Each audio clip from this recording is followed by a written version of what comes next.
কাঁচা আম মানেই ছোটোবেলা। এই কাঁচা আমের টকের সঙ্গে ছোটোবেলা জড়িয়ে থাকে সবারই। যারা গ্রাম বাংলায় মানুষ হয়েছে আমরা ছোটো বড়ো সকলেই কাঁচা আমের টক মানেই বৈশাখী ঝড়ের কাঁচা আম, তার সঙ্গে লবণ মেখে খাওয়া। আর এই কাঁচা আমের টককে আমরা কিচেনে যদি অ্যাড করি, তাই এটা একটা চাটনি হিসাবে আপনি খুব ভালোভাবে খেতে পারেন।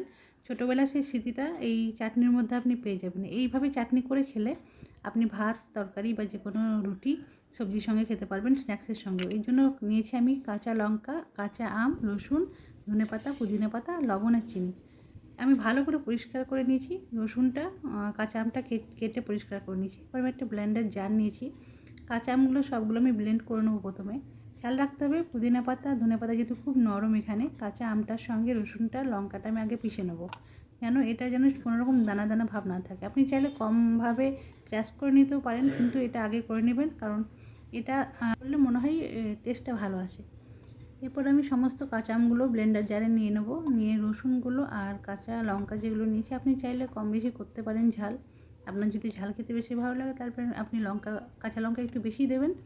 আমি মোটামুটি এরকমই খাই, তাই কাঁচা লঙ্কা একটু কমই দিয়েছি। প্রথমে আমি কাঁচা লঙ্কা এগুলোকে একসঙ্গে মিক্স করে গ্রাইন্ড করে নেব। একসঙ্গে গ্রাইন্ড করার পর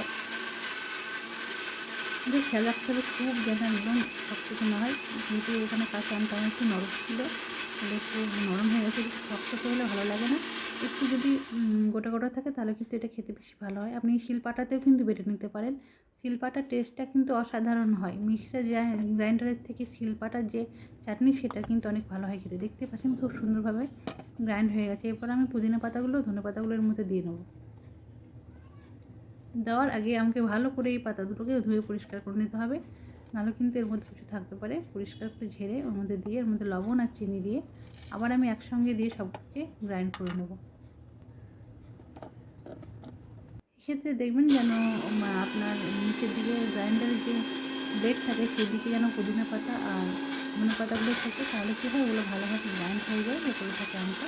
তারপরে এটা একসঙ্গে মিক্স করলে খুব ভালো একটা টেস্ট আসে। কালারটাও খুব অসাধারণ আসে, খেতেও সেরকম অসাধারণ হয়। অনেকেই এই কাঁচা আমের চাটনির মধ্যে কিন্তু রসুন দেন না, সেটা অপশনাল।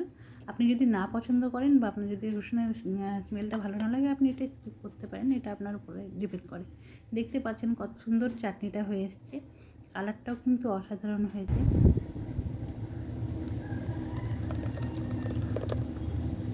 এইভাবে করে যদি আপনি চাটনি বানিয়ে রাখেন, ধনেপাতা চাটনির থেকে এই চাটনিটার স্বাদ অনেক গুণে আলাদা এবং সুন্দর।